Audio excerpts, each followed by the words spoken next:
Blood. It poured out my flesh like syrup, stabbed through my outer layer with brute force, as my life was crushed out of my body with my left side limp, shattered, useless. Who hit me? Where am I? Why can't I breathe? My vision was blurry, and none of my senses I relied on all my life dared to return my call. Why can't I feel? Where am I? Who hit me? No one to rely on as my shock turned to fear. The pain was a tsunami at bay, a watery mountain of suffering that haunted me as he stared through my eyes into my soul, yet stays away and arrives delayed. Patiently waiting for just the right moment to strike when I finally attempt to move and get up. Crash. The waters turn to shockwaves that tear through every fiber as soon as I make my first move. And the shocks of electrocution turn back to waters as my eyes mirror scripture, and the flood that ensued would make even Noah shiver.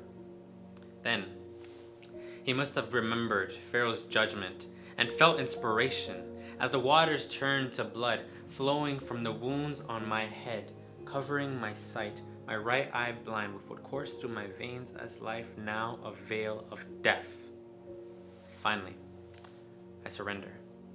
I give in to my attacker and accept my fate. The sun must have noticed and taken its leave, and set as it heard of my defeat. Even my pool of blood made me a bed, as it hardened like stone and glued me in place. This is my fate.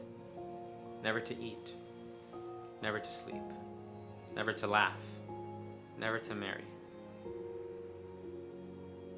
never to see, never to sing, never to stand, only nothing as I accept defeat. One last time. My soul moves my lips to cry in prayer and give thanks to him who sees me.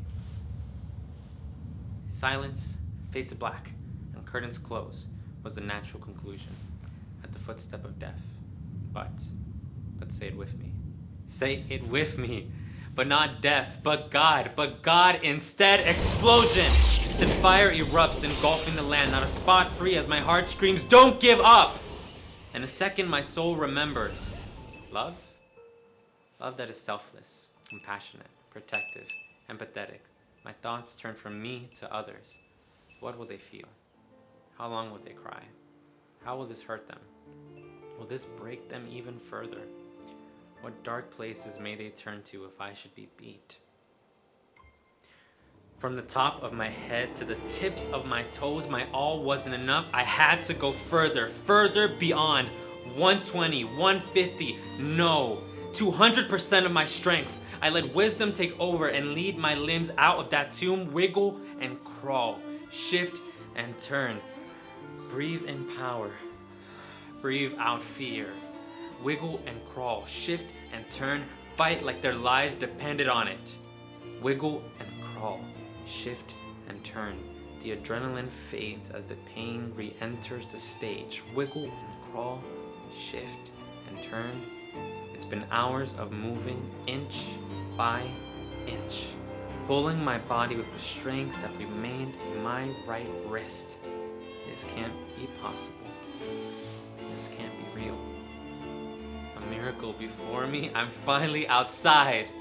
The night sky greets me, wishing me well. All I need now is to yell for help!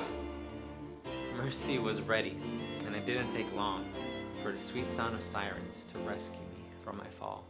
And there I made it, reunited with hope, broken and beaten, but back on my feet.